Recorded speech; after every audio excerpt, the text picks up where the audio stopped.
Okay. Went around the table before, that was going to be second, but it's okay. Okay, sorry. It's not really fine. Linda Tavlarios is a graduate of the Department of Political Science, 1981. We got several different intersections here in terms of our lives. I came in 1981. My salary was $21,000 in 1981. Really? Wow, I was almost out earning you. Yeah, I know. It's taken a while. But in any case, yeah, I came in 1981. I'm guessing Don Slechta was some part of your... He was chair of the poli-sci department, yes. Yeah, I didn't know if he was your advisor. And Dr. Drynan was my advisor. Pat Drynan was my advisor. Pat. Right, right. He said that too. Right, exactly, yeah. That's why we didn't know each other, because literally I was the very last person Dr. Drynan saw before he left for San Diego forever. In the back, we had to sit in the back, in his backyard on lawn chairs while I gave him a report on something I had just read, and he was going to let me graduate with that report. Don't record that. my degree is legitimate. Yeah, and then we found out this morning she's got a home in the Berkshire Hills of western Massachusetts, where I grew up, about 40 miles away in North Adams, so a number of different things. And then we both know Cindy Elliott. I don't know how that happened. Yeah, crazy, yeah. I think Cindy spent some time out there, right? Yes, Carolyn and Cindy came to make a tour of the New England. Oh, okay. Yeah. So you've got Linda's brief biography in front of you. I won't spend more time going over it. We can talk more about the Department of Political Science and other things as we proceed. But Linda's going to make some comments and then open the floor for discussion. Keep in mind that you are being videotaped, so wanted to let you know that beforehand. Because there's some people that couldn't be here. Classes today, as the folks on campus know, there were some of our majors, some that went to St. Louis on our Model United Nations trip, about 8 or 9 of them, I believe. They couldn't be here, and then classes as well. So those folks need to take a look at the video when we get it. Oh, I'm sure they'll do that. Yes, of course they will. We'll require it in class. And the fellow that just walked in is Paul Faber. He's our Dean of Arts and Sciences. Hi. I hired Paul at one point in time. I'm working for Paul at this point in time. So we do some things around here. They're just different, so to speak. Floor is yours. Okay, well, so Mark Bannister said, I think on this thing, something about what can you do with a political science degree? Well, I intended to go to law school. That was my idea, but only after I spent a couple of years on Capitol Hill. I wanted to go, sort of put my degree to use in that way. And so my plans don't always work out exactly the way you think they're going to. And I went to work for Bob Dole. This was in 1981. So Ronald Reagan had just been elected president. Bob Dole was chairman of the Senate Finance Committee. And I didn't want to work for Senator Dole. I wanted to work for Nancy Kassebaum because Senator Dole was mean and Nancy Kassebaum was nice, and that's what I knew. So, and they were both Republicans, and that was my political inclination. So that was great. But what a great opportunity it turned out to be. And I was completely wrong to think that I shouldn't go to work for Bob Dole, because he was really living at the epicenter of Washington at the time. It was an exciting time, and a lot was happening. The world was changing, and so I feel like I got to see that all happen up close and personal. And then he ran for majority leader, and against a very impressive crew, by the way. The United States Senate at that time was filled with really committed, talented, grown-up people. And he came out on top over Howard Baker and Paul Laxalt, and I mean the list of people. If I could remember who it was he was running against, it was a very exciting afternoon because you do ballot after ballot after ballot, and he became majority leader, and then our world changed again. And so it was a lot of work, and we had a great time. But So I was putting my political science degree exactly to work, and but then he was going to start running for president, and I didn't want to be a campaign worker. My policy areas, I was a policy wonk, and I was really committed to getting my legislation through, and now my candidate's going to run, my legislator's going to run off and be a candidate, and I thought, well, this is a good time to step out, because this would just be frustrating. And so I decided to actually, I was thinking, one of my issue areas, and I'll tell you what my issue areas were, because that's when you go to work in a legislative office, you're filling a slot, and my slot was to be a legislative correspondent for some areas and a legislative assistant for others. One of my many legislative areas was agriculture, and so I became familiar with how commodities were traded on the exchanges through that, and so I took off for London to work for the Chicago Mercantile Exchange in their London office. Not because I wanted, but because I really wanted to also see if I wanted to be a shipbroker. Yeah, see, this is how life works. It just, friends of mine were in that business, and my whole point in leaving Washington at that time was to make a ton of money as fast as I could, and my friends in that business were making a ton of money as fast as they could. And I thought, well, good, I'll do that too. Anyway, I decided in London, I was choosing between doing this and doing that, and I ended up going with the futures route, but not for what I thought. I actually ended up becoming an oil futures broker for Goldman Sachs in New York City. So, which is where I didn't want to move to New York City originally. I mean, I say these things only because you think you have plans, you think you know what you want to do, and then you find out that, but that opportunity might be available to you if you wait. Or today, here's your choice. And you usually end up choosing what you have to choose today. So, so that's how I ended up in New York. But I wouldn't undo anything that I did. I had a really exciting time working on the floor of the New York Mercantile Exchange. I was screaming and yelling and jumping up and down and buying and selling. And so that was fun until I realized every morning it got harder and harder to walk onto that trading floor. My stomach would start knotting up it was just very physically difficult being on a trading floor with thousands of screaming people all day, every day. And you think your life's at stake when if you're an 8 bid and somebody is out doing, you think you're like, you gotta get it, and you live that way all day, every day, and pretty soon you can't do it anymore. And that's what happened to me. I couldn't drink my Lanta for lunch every day. So I decided to stop being a broker. And I got into the market data business because at that time I was, commodity futures like stocks or anything are traded very much technically. You're looking at your screens, you're watching the charts, you're watching the prices go up and down. You're trying to predict what to do, how you're going to make money. And I became kind of fascinated with the software that allows you to do that. And the particular software I was using as a broker was being made in Chicago by a group of people that were great, and they needed to break into the energy business, and so I became sort of their energy, and so I was helping develop the software and develop the business, and so for the next 12 years, I was working for one and then another Chicago-based company in the market data business. And so that was far from my political science degree, but I loved it. It was just something I was really interested in. I learned a lot about about business, about how to develop a business and run a business, and so that was good. But backing up to when I moved to New York, from the very first moment that I moved to New York, I ran right into Bob Dole's presidential campaign at the same time. So I put off starting work at Goldman until after the New Hampshire primary, because we had to go up there and make signs and do rallies and and be a campaign staff.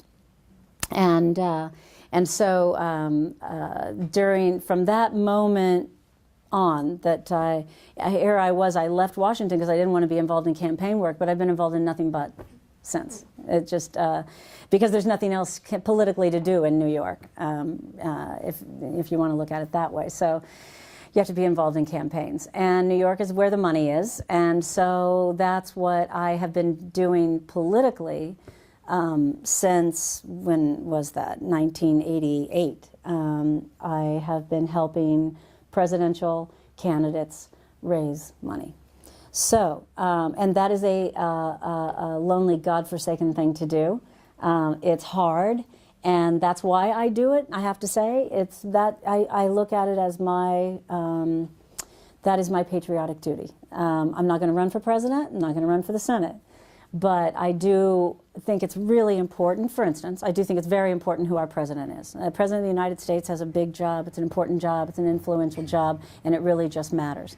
So I try to get behind people who I think will be good for that job, and I help them raise money. So, and I also, I help also fill a bit of a niche that's odd that no one would normally think about, but frankly, presidential candidates who need to raise money if you look at their committees, if they're finance committees, it's just all men. It's just men. Only men seem to be willing to raise money for candidates. Well, I think that's not good. I think there should be some female representation in that world, and so I do that.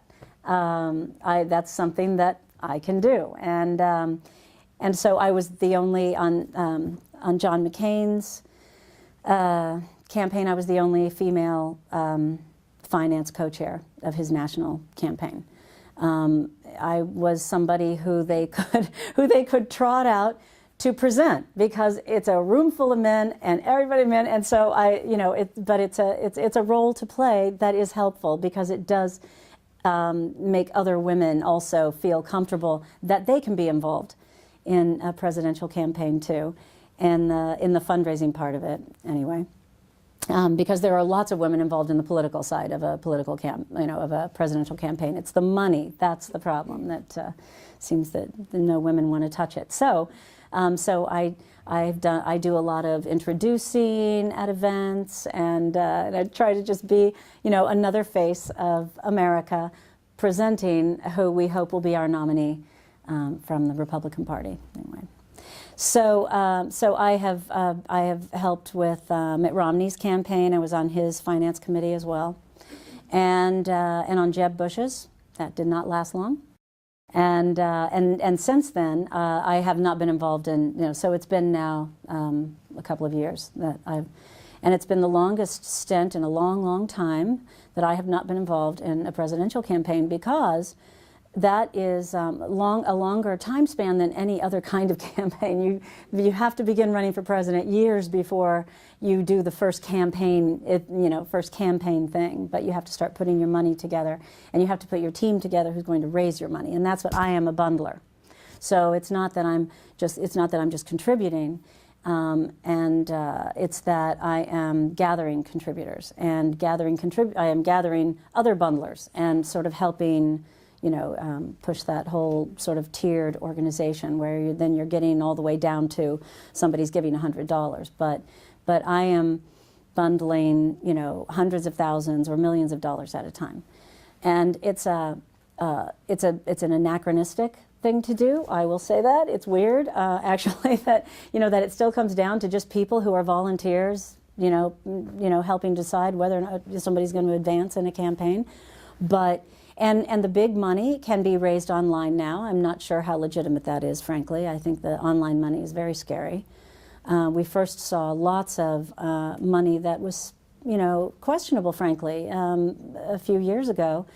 You don't have to report anything under $200.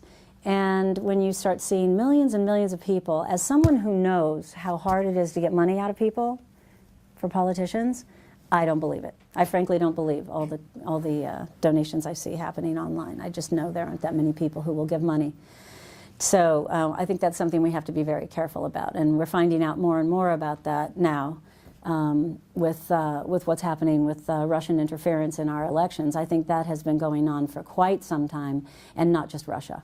I don't know what the answer to all this is going to be, but we still need the people who will put the face on actual financial backers who are giving substantial amounts of money. People still, it's an important exercise to go through for any politician.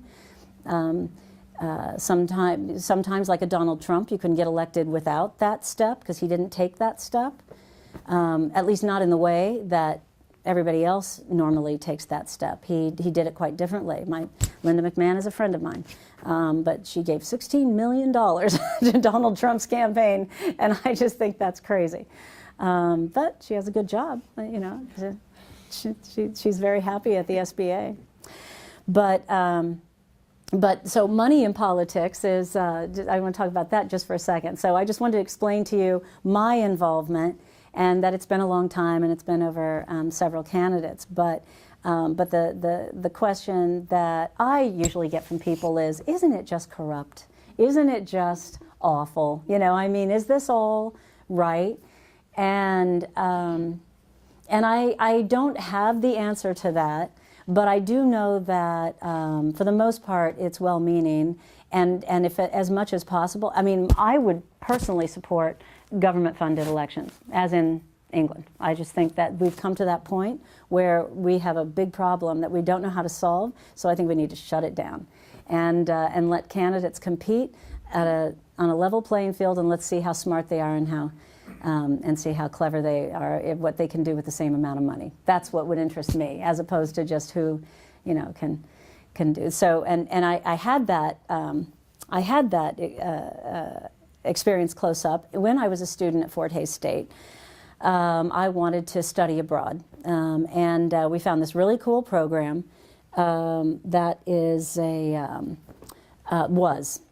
it's not, it lasted a very short time, but it was allowing American college students to do internships in the British Parliament. So we could choose to work in the House of Lords or the House of Commons and take lessons at the London School of Economics. So I chose to go to the House of Lords, because I figured, how long can that last? This is a crazy thing that people are just born into a political position. And I thought that was probably going to go away, and I wanted to see it before, you know, I wanted to see it. And it was very interesting to see. It has changed. The House of Lords is still there. I was just there not long ago, visiting my old stomping grounds. And there is still a House of Lords, but they've kind of made them life peers now, more so. It's not, if you're a duke, you can still be in the House of Lords. But a lot of the lesser, you know, there used to be 1,000 members of the House of Lords, but only maybe, I want to say 300 who were active, who would show up on a regular basis. And the odd thing is they could be hired. My lords, my peers, that I was assigned to, Viscount Hanworth and Baron Spence, were retained by the Canal and Waterways Commission, you know, to lobby, you know, for them, and that's why he would show up every day. And so, you know, that seemed wrong, if you're an American. And then the Lord Spence represented the Turkish Cypriot government. So that played right into my international relations degree. It's like, this is interesting, you know, I get to go help broker, you know, the peace between, which of course I did not. I was like, you know, 10 years old or something.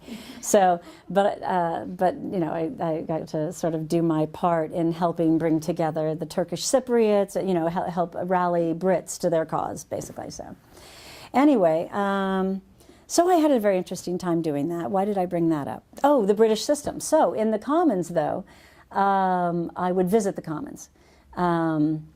Not like the Queen. When the Queen goes to the House of Commons, she walks down a hallway and they slam the doors in her face. They slam the doors to show that that she does not rule them. And so there's an actual office, there's an actual person in Parliament called the Black Rod. And then from the office of the Black Rod comes somebody with a black rod, and he bangs on the door of the House of Commons, and they open the house, and still the Queen is not allowed in there, but but they are summoned in the Commons where they have gathered. This is for the Queen's speech. They're gathered, and they all en masse have to walk into. They are allowed into the House of Lords to sit for a while, and then they must go away. But the Queen is not allowed in the House of Commons. So it's an interesting system. But I had an opportunity then to watch the Commons, and what you ended up with, it's a rowdy place. They yell and they jump up and down, and they're so uncivilized, but it's so interesting, and they're so passionate, and they really are the citizen legislator, more so that our founding fathers envisioned than our own Congress, which is very professional. You know, when I was having come from Parliament to the American government, I felt like, oh my goodness, we are so much better. we do this so much better, and nobody loses their temper. You're not allowed to. You can't call somebody names in the Senate. You will really be kicked out of the room. You're not allowed to insult another senator. One senator cannot insult another senator. And I thought that was nice. But now I'm kind of, I don't know. I'm not so sure. I think we've become a little too professionalized, a little too smooth, and it has a little less meaning in a way. I now, when I'm thinking back, I appreciate that in the Commons it was real. I mean, it was a little too real sometimes, but I mean, they throw things at each other. But at the same time, they don't make any money. They have no staff. I mean, they are just people who have their beliefs, and they're elected by their district to show up there and advocate for their people, and that's what they do. And they don't get any money to run for. You're not allowed to spend a bunch of money to run for office, you know. So it's all very small. Campaigns are very short. You know how our election season goes on for years. Theirs is a matter of weeks because they can't afford to run a long campaign. They're not allowed to spend that money. And so it's kind of interesting. I'm not sure now that I am, given what's happened with money, Citizens versus United and everything, which political science students, Citizens versus United, how this has changed our government in ways that is pretty bad, in my view. And again, I'm somebody coming from that money sector. I haven't just raised money for presidential candidates, but also I've been very involved in the Republican Governors Association as a donor, as a major donor to their executive roundtable, and so that's where, you know, a bunch of people get together in a room who have paid too much money for the privilege to make all these governors their best friends, and you know, the money has become. I think we're you know, if there's a tipping point, I think we've perhaps reached it. And to me, it's not even people like me making donations and helping people get elected. That's a good cause. I believe in that. That's okay for me to do, and it's okay for you to do. But it's not okay to have lost control of the money that's coming in from anonymous sources that technologically is just so easy to do. It's just so easy. As long as you don't have to know, if you don't have to know where you come from, you don't know where it comes from, I don't think we should be using it. I don't think that should be allowed. So, you know, and computer programs can be set up to do that all day long, $5, $10 donations. And so I guess I wasn't thinking so much about having a money in politics conversation, but I guess that's what that has been. So ever since I left the congressional, you know, the legislative side of things, the policy side of things, I have been involved in money in politics 100% for governors and senators and state officials and whatever, because that's the problem. Once everybody knows you can raise money, the phone doesn't stop ringing, and I don't like to say no if it's somebody that I'd like to see elected, so I do help them, and yet I think it's time to make that change. So that was my takeaway, my journey, I suppose, from being, you know, a political science student, being interested, thinking that it's very important. That's one thing that has not changed across the whole. I'm very proud of our American democracy. I think it stands for all the things that we would hope for, and we just have to be, all of us, you know, people in this room who are interested in this and are committed to good government. You should be committed to good government, and your voice should be heard, and you should jump in and make it known that, you know, what we're really trying to protect is our democratic institutions, and that it's important, and that get out there and rally your friends and your professors, and teach that democracy is important and worth saving, and we have rights, and that's something I am passionate about. I have this.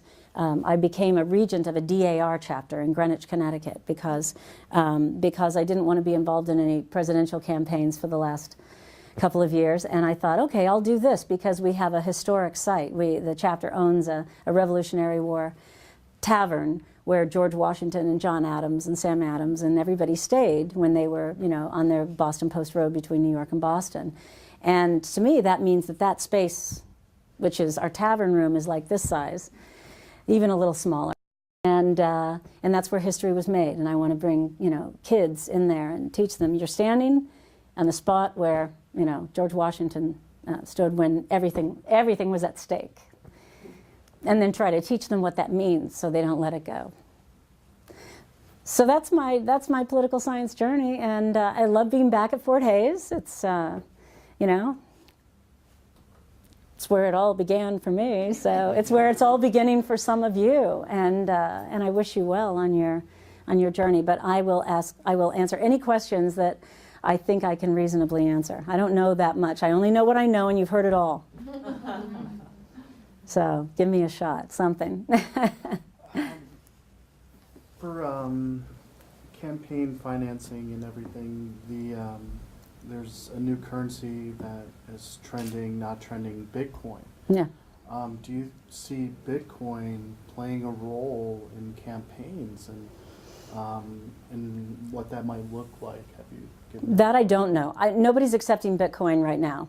I mean, so I don't, is it going to be, and Bitcoin, and not just Bitcoin. I mean, there's going to be a whole slew of Bitcoin-like currencies, and I suppose so. I mean, but I don't know of a single campaign accepting Bitcoin donations. I mean, I don't know of one.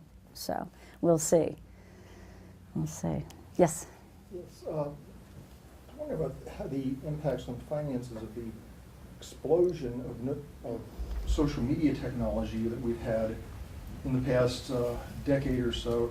I would argue that our last 3 elections have been won by the candidate who was the most skilled at using social media. And you mentioned how the financial aspects are really out of control right now. And is there a way social media could be used possibly to regain control, or is it just making it easier to keep things out of control? Yeah, I don't know how social media could be. No, but I don't think social media is an answer to that. But I'll tell you an interesting thing about the social media technology, and which ties into it's how we know what we know about every single voter. So just an interesting aside, I went to a meeting at Mitt Romney's headquarters in Boston during his campaign to sit down with his tech gurus, just a small group of us, to find out what's happening. And their explanation of what they could do, their capability, was so scary. I mean, they knew absolutely everything there was to know about, they're not checking you out here because Kansas isn't one of those states. But if you live in Pennsylvania, Ohio, Florida, you are studied like a lab rat. and they knew everything there was to know. And there we sat listening to, my goodness, these people know exactly what's going to happen. They know exactly what's going to happen. And can I tell you, they did not know exactly what was going to happen. But they felt they did. They felt they were so, I mean, what they could do was amazing in terms of, just personal information on people that's available then from, just in whatever ways we all know, whatever ways anybody knows, any marketing people know about other people. But it was also just the buying trends of those people, and and they could classify every single person in a district for what their likelihood would be to respond to this, to vote this way, and all of that. But you know what? Didn't work. At the end of the day, they were so wrong, but they had such belief in that technology. And I'm not speaking out of school. They've admitted this in every number of books and newspaper articles and magazines. Everybody said, we just really got it wrong. We were just wrong.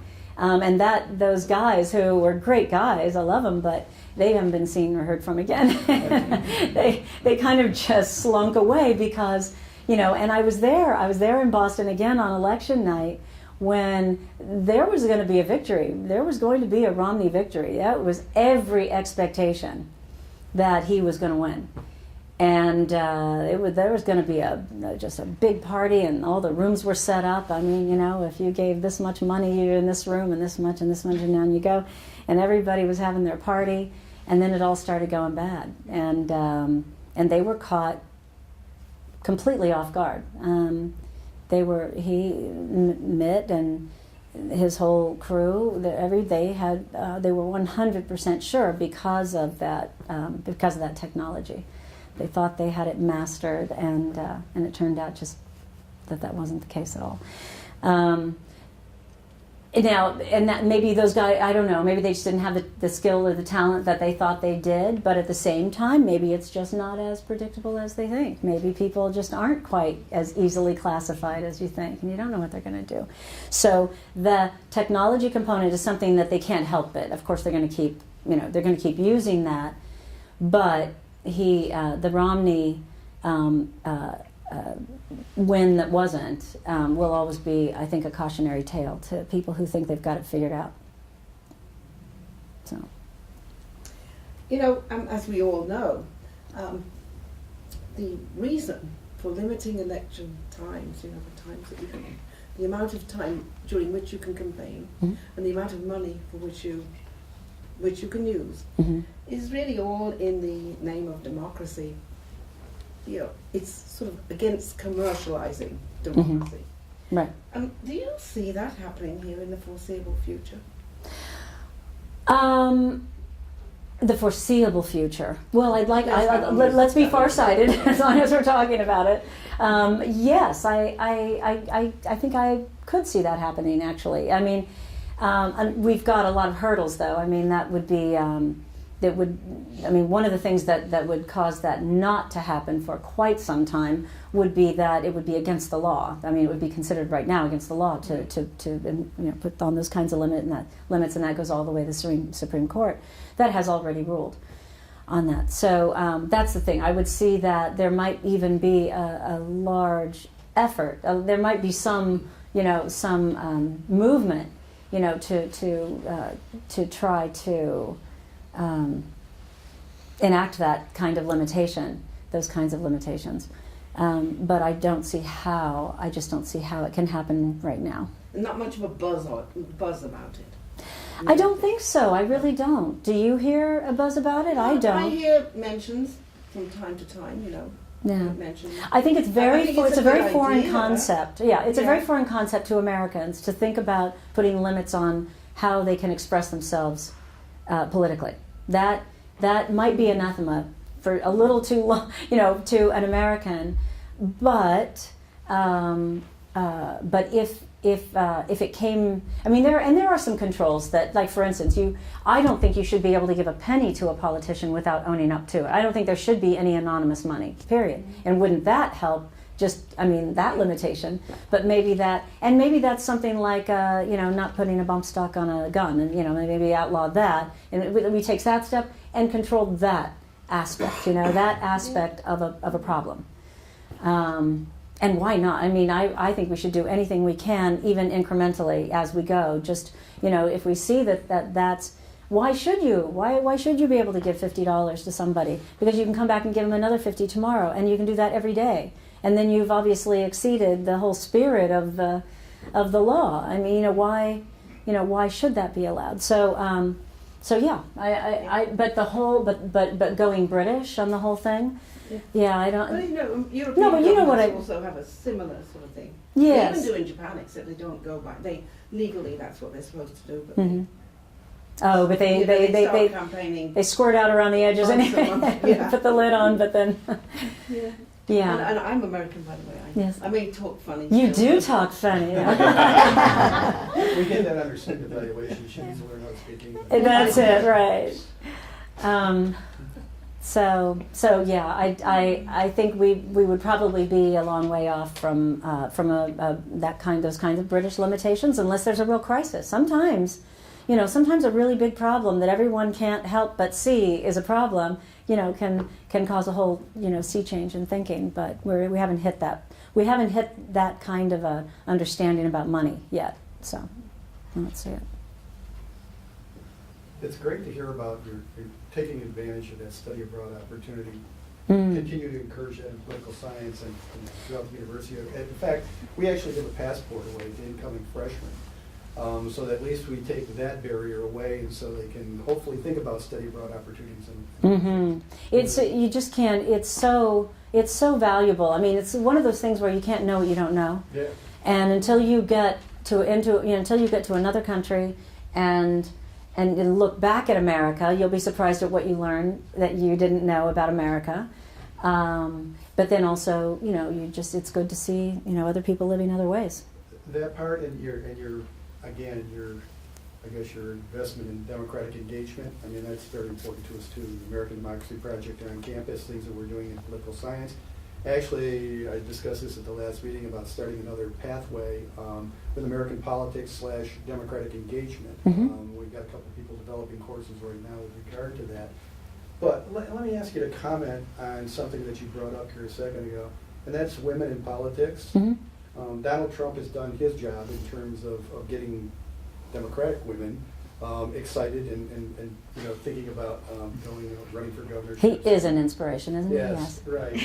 And so I'm interested in hearing about the Republican side in terms of, I mean, we've got so many women in suburbs that are not liking what they're seeing and doing other kinds of things. Mm-hmm. There's plenty of Republican women out there. What's your impression on where things are going with regard to the Republican side of women in politics? Well, I'll tell you, I've been involved for so many years in trying to get more women engaged, even just to vote. I mean, honestly, and mostly, women are a demographic. Numbers-wise, that it's kind of a little too pat, I think, but it is true that there's kind of a 40% middle ground of women who are just common sense people who they're not really political, they don't want to be political, but they have these feelings, and they do have, as a group, women have a bit of a different perspective on politics and on what they expect out of politicians, and it just proves itself out to be true. Now, I live in a blue state these days. I live in Connecticut. I lived in New York for many years, in New York City, and that, you just forget it. That's just a no man's land. You don't know what's going on there. It's not Democrat or Republican, or it's just, there are elements you can't even identify. So New York City doesn't count. But in Connecticut, which is more like a real place, it's definitely a Democratic-leaning state, and so Republicans struggle to get elected.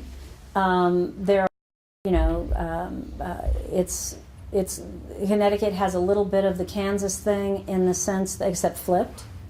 In Connecticut, there's the state, which is Democrat, and then there's the area I live in, which is the New York City suburbs that are Republican through and through. And it's also where the money comes from, where the big, contributions come from and everything. And why I say that's like Kansas is because Kansas, it's the other way around. Kansas outside of Kansas City is red meat, is a red state, and then you get to Kansas City and it becomes a different demographic and more people who will write large checks and that sort of thing. It's just a little bit different. But so, in trying to figure out what to do in Connecticut, how to appeal. Like for instance, right now I am backing. I've been working on for a long time trying to get a friend of mine to run for governor of Connecticut, and she couldn't quite bring herself to run for governor, but she's going to run for. So now she's announced she's running for lieutenant governor. And in Connecticut, it's weird. They all run on their own. There's not a slate. You run for governor or you run for attorney general, and it's your own campaign. It's like separate, and then they all gather in Hartford when they get elected. So anyway, this woman, who is a fabulous mayor of our town, is running for lieutenant governor, and she'll be elected as a Republican woman. And thank goodness, because that's just, we hardly ever get women to run. Women don't want to run for office. They don't want to raise money for politicians. There are just some things that, in my experience, it's hard to get a woman to do. And so for voting, it's the soccer mom thing. They tend to have a mix of things by being mothers. By virtue of being mothers, they, and it depends on if they're mothers of sons or mothers of daughters. Then you have to parse that out. But they just tend to be independent. They really just reserve the right to judge a candidate on the basis of exactly what they're saying and who they are, period. And they don't want to choose, women, much more so than men, don't want to choose their candidates through a filter of a party. And that's their right, I don't blame them at all. I'm too involved. I've given myself a role of involvement that doesn't allow me to be independent. I've got to go with the party if I'm going to, be effective in doing what I've kind of assigned, myself to do. But most women don't want to know about they don't want to hear about the politics. They just want to know, are you a good person, and will you vote in a common sense way? And that is, believe it or not, really hard to reach them. Because they won't contribute to people. It's like they'll vote for somebody, but they won't really support that. They won't get behind that person as easily as if you're involved in a party, as if you're, you've got a serious party affiliation. So it's just tough. But technologically, I think that will help change things as well. Because to me, the way that those women don't see themselves is the way I see them. I see them I think of them as a block. To me, they are a party. They're the mom party. They're the women party. That's a thing. It's a thing. So yeah. Oh, sorry. Kind of stemming to the study abroad. I have a senior in high school, and my son graduated this last year. And right prior to the election, he was in European countries, gone for 22 days. They had a lot of discussions this senior year about politics. And the common sense question came up a lot for him when he was doing his due diligence of trying to find out what these parties are saying and what they're doing and how he fits in and what his beliefs are. But the common question I found out with him and some of his friends is, what is common sense? Because the common sense have to start there, don't you? question itself right now that young people, I feel like, in his mind, they question what common sense is today, because what they think is common sense is totally not what other people may think. Mm-hmm. So, but my question to you is, if that debate, if those questions do come up, what do you tell people, like sitting in this room, young people, about what they should do if they want to advance in the political realm, whether it be campaign, whether it be finance, whatever it might be, and how do they know what exactly where they can lie and what is the common sense factor? Speaking from my experience, I think it's really early to try to decide what you believe in politically at that age. I don't think you've lived enough life. I don't think you've seen enough for you to. I think you have to start somewhere. Mm-hmm. And I started out as a Democrat here at Fort Hays because in my freshman year, John Carlin was running for. Who remembers John Carlin, who was governor of Kansas? Very nice guy, a Democrat. And I was asked to help with his campaign, and I did because I liked him. He was a nice guy and needed help on campus and stuff. And then when the presidential campaign came along, it started, I guess, they would have started, it was in 78. Yeah, so or pretty early, halfway through college.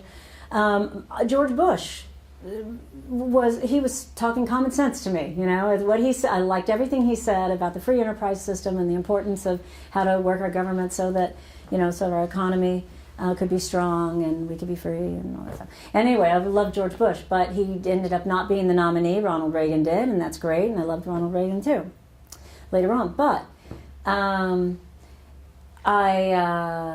I think as a kid is, just learning about the world. I mean, we were talking here, you were just saying that, you really like the study, the deep study of, you know, how to make a government. What is a government? What's a, you know, where do you start with that? And what you're really looking for is just common sense solutions to human life. And that's the basis where we all have to begin. And we all have our own value system. So I just think there's a lot of pieces to put together, and I wouldn't even encourage a kid to choose their political party until they've really gotten out in the world and worked and seen what they think about that. You know, that old joke, right, about, you know, the dad who I got to think about what this joke is. And I started in the middle of the joke, and now I have to go back to the beginning. But it was something about the girl coming home from college and saying, "Hey, Dad, you know, I think we've got to support people. We've got to do more for people. We got to give, you know, you've got to stop being so cheap and help people get, you know, buy this and have that and do, you know, whatever." And he said, okay, that's interesting. So let me ask you something. How were your grades? I got all A's. Well, congratulations. But I think the kid next door got all F's. So how about we cut you two in the middle and you get all C's?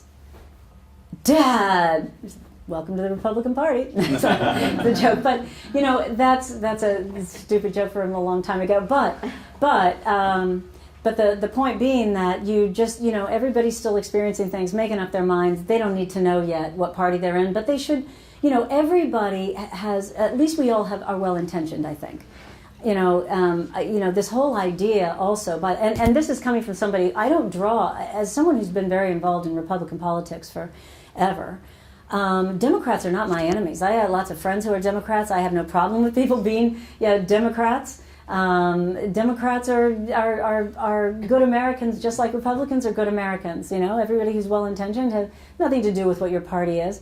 But obviously that's not how it feels to kids right now. And here they are. Here's a kid in high school thinking that, which one am I going to be? And he sees going that way, and they're so far apart that how's he going to make that choice? Well, first of all, that is not a choice. That is not the choice. The extremes of the left and the right are just crazies who need to get a life. And I'm not surprised, actually, speaking of interference, I'm not surprised to find how much infiltration there's been of social media to create a sense of craziness that leaves us, you know, lost and alone, thinking, am I the only one who thinks this is ugly and nasty and inappropriate and not at all helpful? And we don't even know now how many of those are real people. Thank goodness, because they're scary.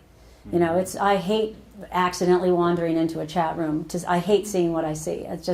That's terrible. The things people are saying in those spaces, it's just awful. So to me, Democrats are here, Republicans are here. They should work together and figure it out because everybody just wants what's best. So, sorry, that was a really long answer. I was going to ask how you became a Republican. I don't know how you told us, but I mean, Ellis County was a Democratic oasis. That's right. Oh, yes. And you grew up in Hayes, I guess. In a Democratic family. In a Democratic family. Yeah. So now I know how you became a Republican.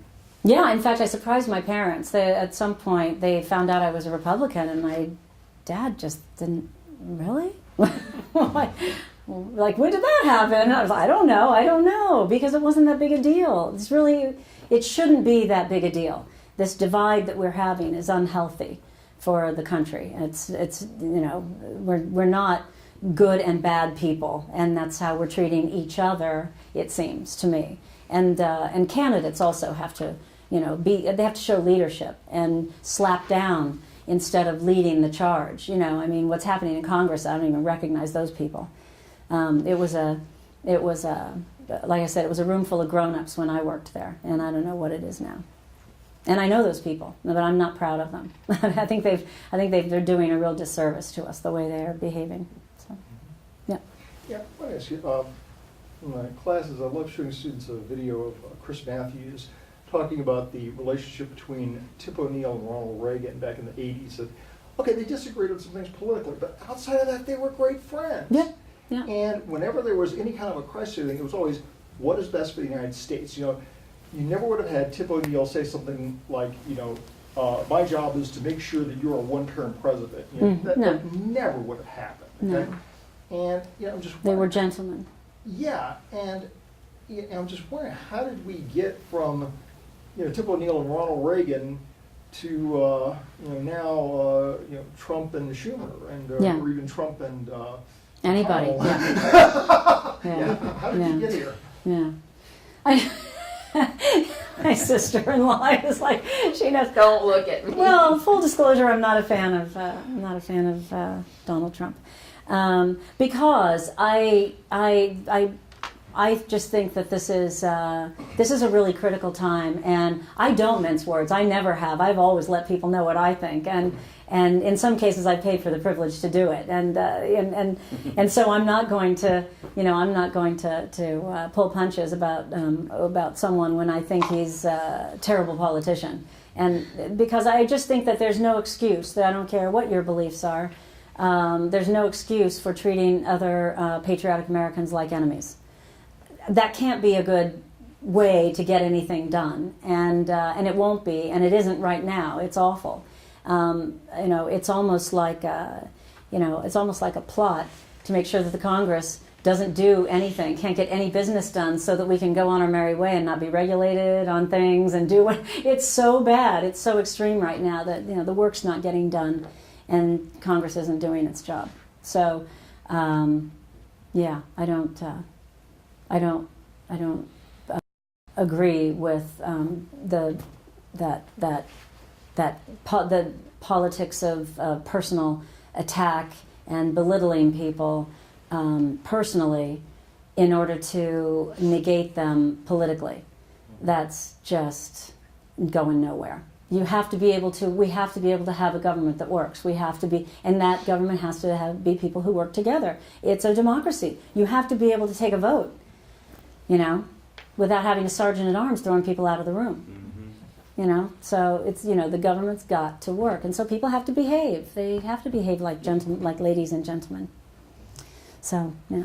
Did I answer your question? Is that anything like what you asked? That's my opinion. I'm trying to figure out, how did we get from... Oh, how did we get there? From Tip O'Neill and Yes. Reagan, who may have disagreed politically, but they were great friends. And they would cooperate, and they actually got a lot of legislation passed by working together and compromising, and now, we get threatened shutdowns and filibusters and, as Chris has used, for all kinds of Mickey Mouse maneuvers on both sides. And well, I trace it. I have my own place that I trace it from, and I'm not a political expert. I know what I know, and I've been where I've been, but I'm not a political expert. So in my mind, I think I know where it began. In earnest. I mean, everything's always gradual, and one thing leads to another. But I do believe that, in my mind, where it began, and it's actually what caused me to. I didn't know anything about John McCain until about halfway through George W. Bush's term, and I started paying attention to John McCain because there was a movement afoot, and it started. Now, if my husband were here, he'd be disagreeing with me like crazy. The Democrats started it, but I honestly think the Republicans started. I trace the, and the reason I think I can say that is because I wasn't there in the room when it happened, like at ground zero, but I was involved in politics then, and I saw it running away from something that I could support. What was happening. It was like, I don't like what's happening here. I'm not going to put my time and money and effort and angst, which is what political fundraising is, behind making this succeed. And what it was there got to be a sort of a master plan to win, how to win, and it was at all costs, and it was cutthroat, and it was winner take all, and it was the destruction of the opponent by any means. And we were going to win. And that's when I, okay, now I need to, I think, and McCain was the only one really speaking out against it. It was like he was trying to call attention to it, and it's like, okay, I want to get behind this guy, because otherwise the Republican Party is headed for doom. And, he didn't win, and the Republican Party, as far as I'm concerned, is doomed. So here we are. And it caught hold, that politics of winning at all costs, throwing any amounts of money. Like I said, the Citizens versus United decision helped. The snowball became a. What am I trying to say? Something big. Avalanche. Thank you. The snowball became an avalanche, and I guess kind of unstoppable because it just it's gone downhill from there. And people have tried to get in the way of it, but they just get run over. Of course, it's Bob Dole is well known for his viewpoint that his opponent was not his enemy. And he wasn't going to treat him that way. And he and Ted Kennedy, to make that point, after he left office, he and Ted Kennedy had a radio show. And every Saturday afternoon, I guess it was, they'd tape a radio show just to show that we can debate the topics, the issues. We don't have to destroy each other. We can walk away as friends, because that's the thing. It's like you're never going to be able to really, really satisfactorily solve a problem of an issue if you're just destroying each other, because you're not debating the issue. I mean, what good is that doing anybody? You're not really getting anywhere politically. You're getting somewhere from a power standpoint, but that is fleeting. That is really fleeting. So Bob Dole was another example of somebody who believed he could get along with anyone and debate issues yeah. So like Joe Scarborough and Morning Joe, have you declared yourself an independent yet? Just about. Yeah, no, I really, it's and that's not to say that in Connecticut, we really do need to elect a Republican governor. And so I will be active in that, because there's a guy there, he's the governor, he's just terrible, and he's run the state into the ground financially. It's a disaster. We have as high a tax rate as New York City in Connecticut, and this is just it's a loser. I think our tax rate we pay about 27% in state taxes. And corporations are leaving. I think General Electric went to Boston, if I remember correctly, for their headquarters. That I live just right there, yeah, and yes, they did. So that needs to get fixed, and that's really but that's not so much about Democrats and Republicans as that is Connecticut being a corrupt union state, and they are corrupt unions in Connecticut. I mean, mobster type stuff, and the mayor of Bridgeport's already been to prison and back, and he's mayor again. So it's like, how does that work? And the governor, the 2 governors ago, was also in prison. That's Connecticut. I know, right? It's a beautiful state, and it's so nice to live in. I don't know why we have these crooked politicians, but so I'll get involved for reasons, for things like that. But for presidential, I don't know what the next thing is. I like Charlie Baker from Massachusetts. He's good. He's really good. So. Anybody else have any questions, comments? I do. Oh, I'm sorry. Go ahead. I'm interested in policy research, and since you're here, I'm wondering, you might know any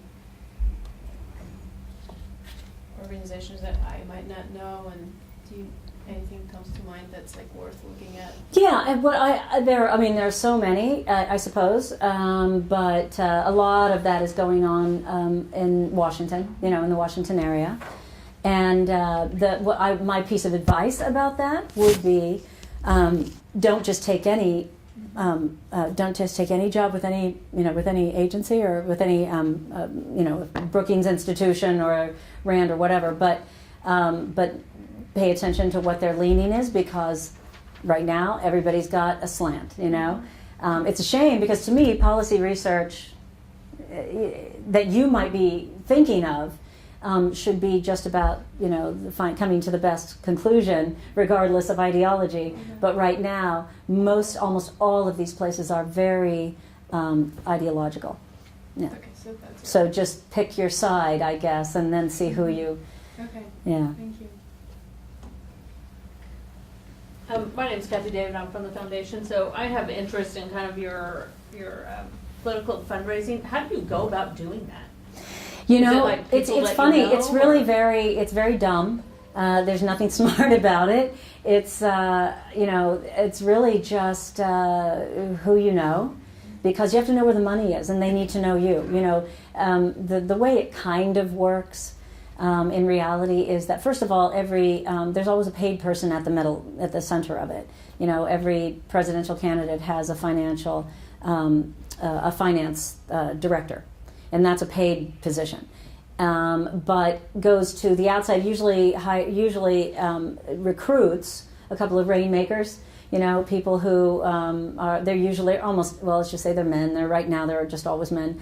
But like Woody Johnson, if you know who Woody Johnson is, you probably don't. He's a New Yorker, but he was the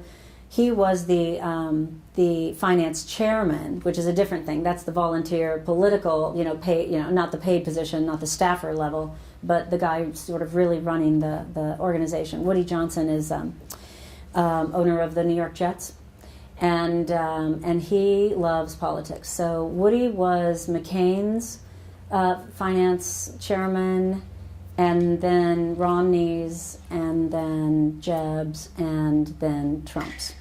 So, yeah. What? How did that happen? Yeah, because Woody, and he's now ambassador to the Court of St. James. So, yeah, Woody was definitely making that. He was definitely making that jump. He wanted to be British ambassador. But anyway, and also he's known Donald Trump forever, and he desperately needed help. And Woody's the type of guy who we need to make this Republican win. Let's get behind, and so he is that guy. But then there's the paid staff, and so Woody will recruit people. Like Woody will call me and ask me to get on board, and the finance director will be recruiting a different level, and it all comes together. It's just people call people, and before you know it, you've got a finance committee and you're having a fundraiser. I think I was the first. I was John McCain's first fundraiser, and he hadn't yet announced, so I invited him to my house to have a Run John Run dinner. And we raised a bunch of money for him, and he ran. So, and that's exactly how it happened, because Linda had a thing. No, it's like I said, it's dumb. It's not, it's not even all that strategic. It's just that you cast a wide net and you try to get people to commit. And that's the thing that you do too. When you join a finance committee at that level, you commit. You're committing to raise certain levels of money. You commit to $500,000 to be co-chair, and maybe $250,000 to be, and this is all like, the campaigns always work in two parts. There's the primary and there's the general election. And and so you commit to raise a certain amount of money, and so you got to get at it, and then you just start calling everybody who might be willing to write a check, and you get the candidate to a fundraiser, and you coalesce around that, and everybody writes their checks and gives their money, and that's how you raise of a presidential campaign, that's how you raise about $100 million. But to run for president, they always say it costs $1 billion. It has never cost $1 billion to run for president, but everybody thinks they always start out with a goal of raising $1 billion. But it does turn out to be $500 million. That's kind of where we are right now in how much it costs to run for nationwide. To be the nominee and to get from beginning to end, it's about $500 million. So you're raising checks from people at this level, but then the rest of the money is raised in smaller increments and from organizations. You get donations from from unions and whatever. So sorry. Do you think wealthier Americans are able to sway legislators to have policies that favor them more so than, say, an average American? Yes, I do. And what steps could we do to prevent that? Maybe they're smart, and maybe what they want is right. No, they definitely, that money gets you access, and access gets you an argument with a friend, your friends, right? So that's it's the soft corruption, I suppose, in politics. But you definitely, you are buying, a little louder voice. How do you stop that from happening? you go, I'm pointing to you because you have that funny accent. Not because you're not American. No, but you go British. You go, the only way to stop people having access for giving money to politicians is to not let people give money to politicians. Do you think that they'll actually go for that, though? No. Because, it's kind of that slippery slope. I think we've gone too far. It's going to be really hard to pull that back, as I say, unless there's some kind of a crisis. As a country, we can always, something can happen that causes a huge number of people to overwhelm even people with, it's a small number. I mean, when you think about those people, okay, you're asking, can I get an appointment with John McCain, whenever I'm in Washington? Yes, I can. He's my friend. So, and I say that with a smile on my face because, yes, he is my friend, but I mean, he's my friend. It's like people who have, even people who, if they wrote a big check, and he's very grateful for that, and that's not his fault. I mean, that he should be grateful for that. It's a huge thing. It's money out of your pocket. It's like, it's not easy to give your money, and people do appreciate the support. So, but yeah, the way to get the influence out of money is get the money out of politics, and it's as simple as that. And maybe someday, depending, if we find out that, you figured out in your next campaign how to raise $500 million in $5 bills, and nobody can ever trace where they came from, then yeah, maybe that. So go, why don't you do that, and then we'll precipitate a change. But until then, it's kind of, it kind of works for everybody right now. So we believe. Or so they believe.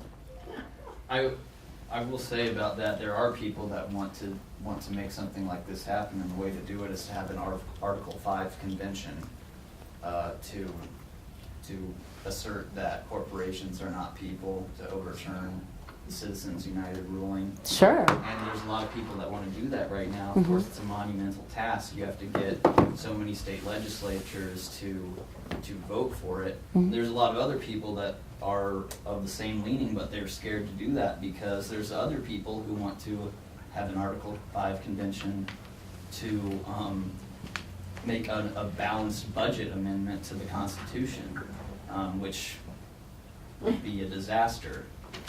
Well, only today would be, but at some point you'd have a balanced budget, wouldn't you? That's not a terrible thing, but.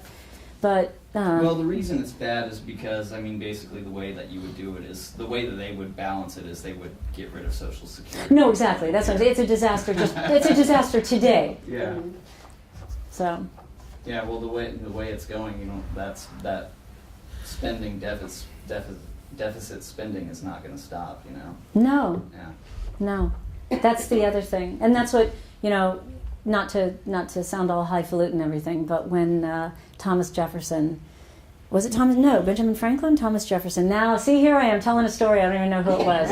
I'm going to go with Benjamin Franklin. No, John Adams, I think. John Adams came out of the Constitutional Convention and was asked, "So, Mr. Adams, what will it be?" And he said, "A republic, if you can keep it." Oh, yeah. Ben Franklin, thank you. A republic, if you can keep it, madam. Yes. And, sometimes the clock ticks out on things. I mean, that's the thing. People assume too much. A friend of mine at the beginning of this presidential campaign was trying to tell me how it was all going to be okay. And I said, no, I don't think you understand the fragility of our democracy. You're taking a lot for granted, and we can, things can change. And there's another reason why kids should study abroad. See how they've changed. See how governments can go backwards. To things can change drastically, and Americans are spoiled and think that they can't. But in fact, that's what gets, in my mind, Franklin Roosevelt. I think you have to call him the hero of the 20th century. He saved democracy. They were headed for socialism. Americans wanted somebody to take control during the Great Depression. It was terrible times. And we almost lost it, except for one man who just didn't let that happen. But you can't count on Franklin Roosevelt to be around every day. So. One more question if we got it. Yeah. What's your outlook for our country? Oh dear, really? Because you just got me on this down note. No, my outlook, my outlook is optimistic because I'm an American, and and I just know that we have all the tools at our disposal to solve this problem. But it does really depend on people. I feel like people are a little bit asleep. I feel like they're complacent, and they think that they see this just like they see a lot of noise. There's a lot of noise, and it's ugly, and people tend to want to walk away from something that's hard and ugly. That's not when they can just go off and have their nice life, and they don't have to get involved. So yeah, I also see how uneducated, and it's so discouraging to me how uneducated so many people are. And this comes from my little DAR experience. At the level that I'm involved at politically, everybody's all smart and everything. They know what they're talking about. But at my little DAR level, where we see kids coming through our historic house, and we ask them about things, and the stuff they don't know about how this country was founded and what our history is shocking. And then it's kind of the I don't care on top of that. I don't know, and where's lunch? And it just that's what worries me. So I'm optimistic as long as I keep seeing that people are talking about this and wanting to really get active about it, because that's what it's going to take. I think it's going to take that kind of rabble-rousing thing. But we may be coming to that point. So if we are, I'm optimistic. And if I see if otherwise, if we see just that people begin to accept more and more what's happening right now as the norm. We keep normalizing things that are not normal, and that shouldn't be normal, and we don't want to become normal. And if we keep seeing people just absorb that shock and roll with it, then that's bad. Then that's bad. So I'm hoping that the opposite happens, and that and college campuses. I mean, let's face it, that's where it all, because that's where the idealists are. That's where the people who who haven't sort of they don't. The thing that causes people to be complacent usually is their own creature comforts in their own, I won't say middle age, but when they settle into a life and a lifestyle, and they get a job and they have kids and whatever, they're inwardly focused. So it's before that point that I think that's where it's like, it's like the French kids to the barricades. Get there, we really have to have kids understand, that they have a role. It's an important role. I mean, poor Nathan Hale, he was only 21, right? He was only 21 and on his first mission. He hadn't even gotten into the war yet. And they hung him just like that. Boom. He did one bad thing, and they took him out.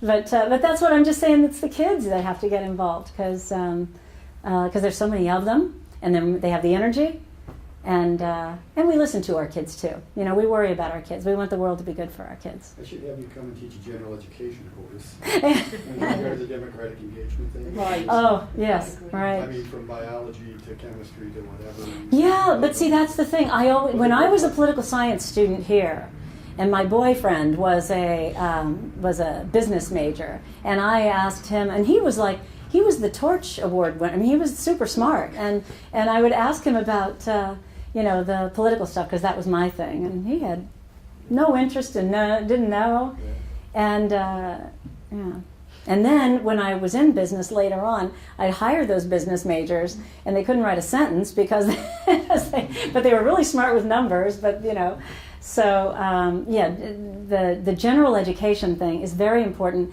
and at the base of it all needs to be our system, our democratic system. It really does.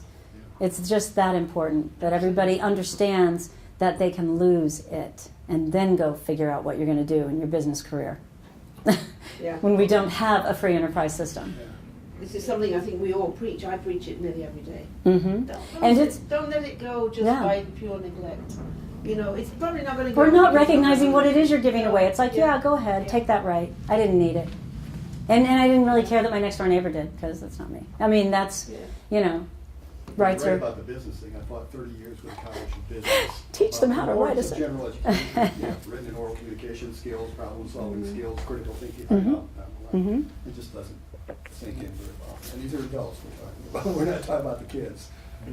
So anyway. Yeah, my own husband is one of those people who is a business guy. He was a business major, undergrad, and then MBA, and in business. But I caught him early on, so he started paying attention to the political stuff when I made him a driver for Bob Dole to Well, let me end it here because I know folks have other things to do and you've got travel and all that stuff later on. Let me thank you very much for sharing your experience.